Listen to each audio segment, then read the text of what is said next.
नमस्कार, आपका स्वागत है। मध्य प्रदेश में पर्यावरण को लेकर एक तरह से जागरूकता बढ़ती जा रही है और हमें अभी कुछ दिनों पहले कुछ आंदोलन के जरिए इस बात को महसूस किया है।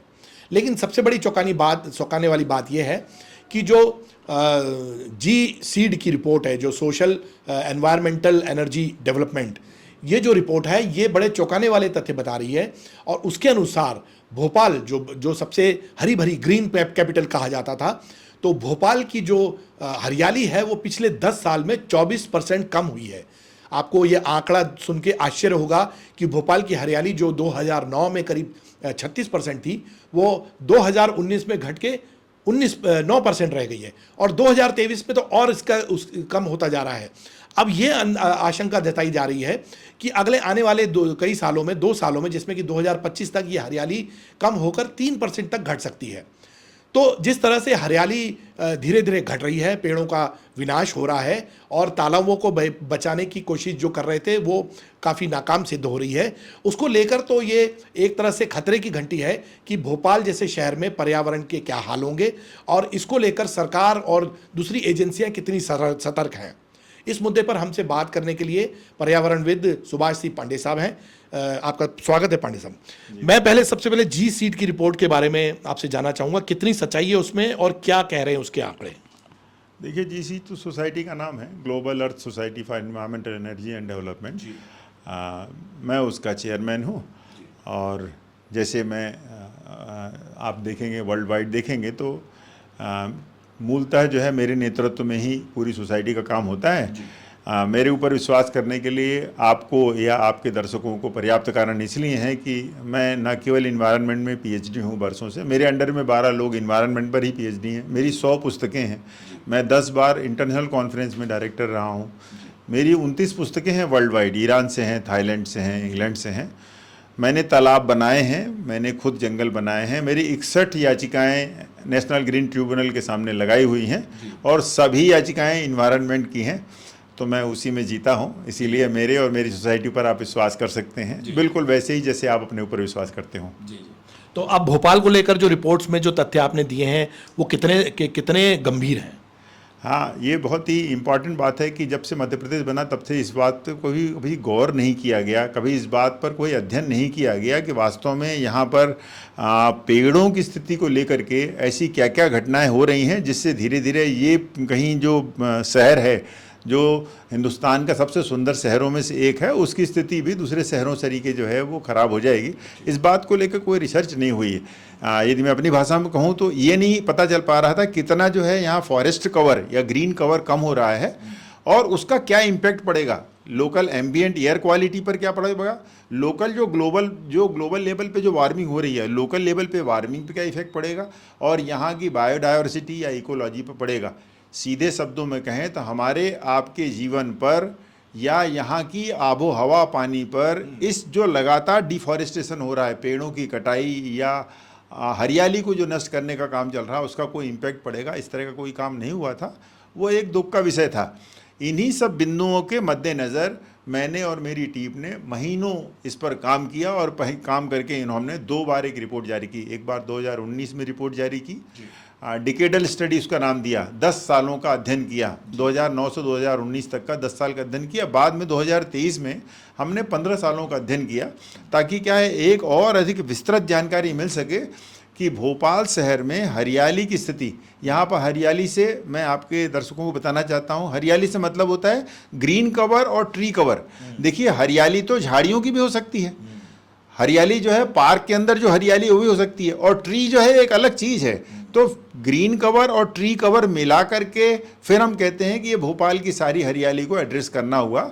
और इस बात को लेकर के मैंने 15 सालों का अध्ययन किया, इसके लिए बहुत बड़ी व्यू रचना बनाई और वो व्यू रचना बहुत ही जो है वो आप समझेंगे तो बहुत साइंटिफिक थी।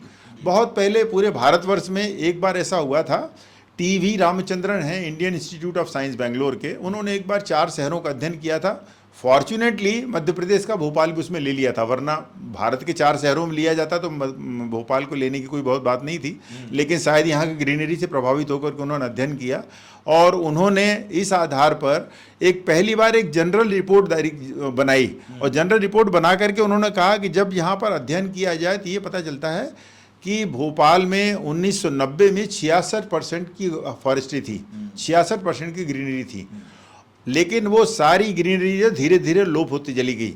उस पॉइंट को आधार बना करके, इम्पीरिकल फार्मूला लगा करके, ग्लोबल इमेजरी का इस्तेमाल करके, स्टैटिस्टिकल मेथड्स को लगा करके, मैंने बहुत सारे शोध परक रिसर्च पेपर निकाल करके सबको मिलाया, और मिला करके जब मैंने अध्ययन किया तो एक नटसेल में मैं बताऊं, इस पूरे का कारण मिला अनप्लान्ड अर्बेनाइजेशन।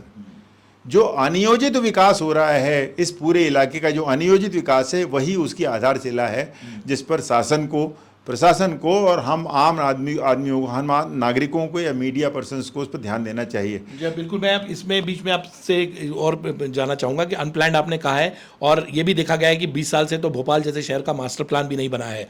तो अनप्लान्ड में आप ये जो डिस्ट्रक्शन है उसको भी ऐड कर रहे हैं क्या? हाँ, अब अनप्लान्ड अर्बनाइजेशन होता है तो उसमें दोनों बातें होती हैं। कहने को सिटी ऑफ लेक है, तो यहाँ पर लगभग 20 के आसपास जो है वो पहले से ही मैन मेड या नेचुरल लेक्स रही हैं। जहाँ पर लेक रहती हैं, हम आप जानते हैं कि वहाँ पर फॉरेस्ट्री ज़्यादा होती है, वहाँ पर वृक्षारोपण ज़्यादा होता है, वृक्ष होते हैं। जहाँ पर वृक्ष होंगे और लेक होंगे वहाँ पर वाइल्ड एनिमल्स अपने आप हो जाते हैं। तो यहाँ पर वाइल्ड लाइफ कॉरिडोर भी बना हुआ है, जहाँ पर टाइगर मूवमेंट भी होता है। एक चीज़ दूसरी चीज़ से जुड़ी हुई है, और उसके लिए हमको कुल मिला के प्रकृति को धन्यवाद देना चाहिए कि उसने इतना ब्यूटीफुल शहर बनाया है कि जहाँ पर 20 से ज़्यादा छोटी बड़ी लेक्स हैं, जहाँ पर उसके कारण बहुत ज़्यादा फॉरेस्ट्री है, उसके कारण वाइल्ड कॉरिडोर होने के कारण बहुत सारे वाइल्ड एनिमल्स होते हैं। और इन सबको नष्ट करने के पहले हमेशा देखना चाहिए सस्टेनेबल डेवलपमेंट हो रहा है कि नहीं। जब नीति आयोग बना था उस समय भी, और या नेशनल ग्रीन ट्रिब्यूनल जब बना तो उसमें भी आधार ये दिया गया, हम कैसे मानेंगे कि ये विकास जो हो रहा है वो मानव के हित में है। उसके लिए एक शब्द का इस्तेमाल किया गया, सस्टेनेबल डेवलपमेंट, साथ साथ विकास हो। जब कोई भी विकास होता है तो वो तालाब को छोटा करके नहीं किया जा सकता। जब कोई भी विकास होता है तालाब को उसके ऊपर अतिक्रमण करके या तालाब को प्रदूषित करके नहीं किया जा सकता। जब कोई भी विकास हो तो हमेशा मान लीजिए वहाँ पर एक विकास के रास्ते में कोई सड़क बनानी है और विकास के रास्ते में 50 पौधे यदि हैं, तो आप ये मानिए कि यदि वो हेरिटेज ट्री हैं, हेरिटेज ट्री का आशय यहाँ पर है जिनकी आयु 50 साल से अधिक है, उन पौधों को, उन बड़े ट्री को हेरिटेज ट्री कहते हैं। हेरिटेज ट्री आते हैं तो सरकार पूरी कोशिश करेगी कि उन ट्री को बचा करके सड़क को बनाया जाएगा, न कि सड़क पहले तय कर ली जाएगी, पेड़ काटते जाएंगे। बस यही मूल भावना रहती है। यदि आप पेड़ों को या प्रकृति को या तालाब के किनारे को ध्यान रख करके विकास करेंगे तो वो सस्टेनेबल डेवलपमेंट है, और वही प्लान्ड ऑर्गेनाइजेशन है, प्लान्ड डेवलपमेंट है। दुर्भाग्य से मध्य प्रदेश के विकास से आज दिनांक तक तो कोई भी यहाँ पर प्लान्ड डेवलपमेंट नहीं हो रहा है, सस्टेनेबल डेवलपमेंट नहीं हो रहा है। उसका परिणाम हमारे आपके सामने है कि भोपाल जो है उसमें एयर पॉल्यूशन का लेवल, एयर क्वालिटी इंडेक्स का लेवल जो है वो हमेशा 150-200 के आसपास पहुंच रहा है।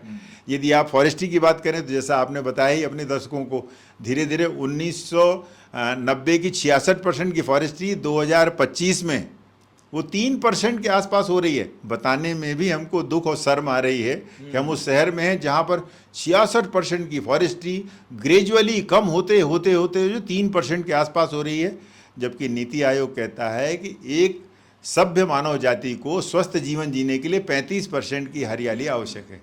बिल्कुल।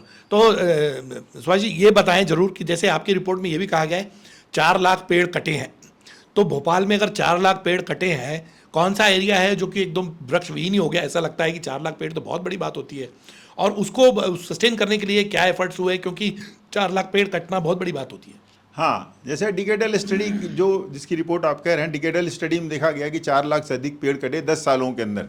अब उसमें क्या हो रहा है कि जब इसको आप देखेंगे तो इसका एक पॉजिटिव साइड भी है। मैंने क्या किया कि कम से कम 13 स्थान चुने जिनको मैंने पॉइंट सोर्स नाम दिया। अब 13 स्थान जो चुने हैं तो पूरे भोपाल शहर में सारे इलाके मैंने ले लिए जो इम्पोर्टेंट पॉइंट थे पेड़ों के लिहाज से या ग्रीनरी के लिहाज से। और उन 13 जगहों में जब मैंने अध्ययन किया तो 3-4 जगहें ऐसी मिली हैं आश्चर्यजनक रूप से जहाँ पर प्लांटेशन बढ़ा है, जहाँ पर ग्रीनरी बढ़ गई। ये हमारे लिए बड़ी सुखद बात है, और ये हमारी पॉजिटिव अप्रोच है कि वहाँ के रहवासियों के कारण या वहाँ पर रहने वाले जो है वो जो प्रशासन है उसके कारण जो है वहाँ पर हरियाली बढ़ी है। जैसे मैं आपको बताऊँ कि यदि वाल्मी में बात करें, ये water and land management institute है, उसके कैंपस के अंदर हरियाली बढ़ी है। बरकतुल्ला यूनिवर्सिटी के कैंपस के अंदर हरियाली बढ़ गई है। अब यदि स्वर्ण जयंती पार्क करें, स्वर्ण जयंती पार्क के अंदर हरियाली बढ़ गई है। एकांत पार्क है जो कि यहाँ का वीआईपी पार्क है, वहाँ पर ना हरियाली बढ़ी है ना घटी है, लगभग बराबर है। लेकिन इसके अलावा बाकी अधिकांश जगहों पर हरियाली में बहुत तेज़ी से कमी होती गई है। और ये वही जगह हैं जहाँ पर नए नए निर्माण कार्य हुए हैं, चाहे वो वैध निर्माण हो चाहे वो अवैध निर्माण हो। एक और मुद्दा यह है कि ऐसी कई जैसे छोटे हिल्स हैं, भोपाल को हिल्स का शहर कहा जाता है, तो ऐसे कई इलाके जहाँ पे स्मॉल श्रब्स हैं, छोटी झाड़ियों का इलाका है, वहाँ पर कुछ ज़मीनें रेवेन्यू की है जो कि सरकार बिल्डरों को दे रही है, या कुछ लोग अपना दावा करके वहाँ पर कंस्ट्रक्शन कर रहे हैं। तो आपको लगता है कि वो एरिया उसको संरक्षण करके उसको वहाँ पर ग्रीन बेल्ट बनाया जाए, बनिस्बत की वहाँ पे प्लान तरीके से डेवलपमेंट किया जाए, जो कि कंस्ट्रक्शन या कंक्रीट जंगल के रूप में सामने आ रहा है? हाँ, बहुत ही सेंसिटिव और बहुत ही इम्पोर्टेंट मुद्दा है जो आपने कहा है। जब हम केरवा और कलियासोत डैम के पास में जाते हैं तो केरवा और कलियासोत जो है वो बाउंड्री है जहाँ से जंगल सघन वन शुरू होता है, और ये रातापानी जो अभ्यारण्य है उसका इलाका है जो कि टाइगर मूवमेंट के नाम से पूरे दुनिया में ये विश्वविख्यात है कि ये टाइगर मूवमेंट एरिया का है, और उसका ये कॉरिडोर बढ़ता है। देखिए, जो वन्य जीव हैं उनके लिए भी पीने के पानी की ज़रूरत पड़ती है, और जंगल के बीच में पानी जो है वाटर बॉडी है तो वो बहुत आवश्यक चीज़ होती है। इसीलिए वहाँ पर तो सरकार को किसी भी तरीके से जो प्रोटेक्टेड जो फॉरेस्ट है, जो पीएफ है, वहाँ पर कोई निर्माण की अनुमति नहीं देना चाहिए। और जो आपने मुद्दा उठाया है वो ये कि बड़े पेड़ तो बड़े पेड़, छोटे जो झाड़ी वाले पेड़ हैं उनको कट रहे हैं। आप या तमाम आपके दर्शक ये जानना चाहेंगे कि भाई झाड़ी वाले पेड़ों से आपको क्या नुकसान है। दरअसल क्या है, यदि आप टाइगर जैसे बड़े एनिमल की बात करते हैं तो बड़े एनिमल को उनके भोजन के रूप में छोटे एनिमल काम आते हैं, हिरण जैसे एनिमल काम आते हैं। और हिरणों का जो भोजन है वो बड़े पेड़ नहीं होते, हिरणों का भोजन जो है वो छोटे छोटे झाड़ियाँ होती हैं।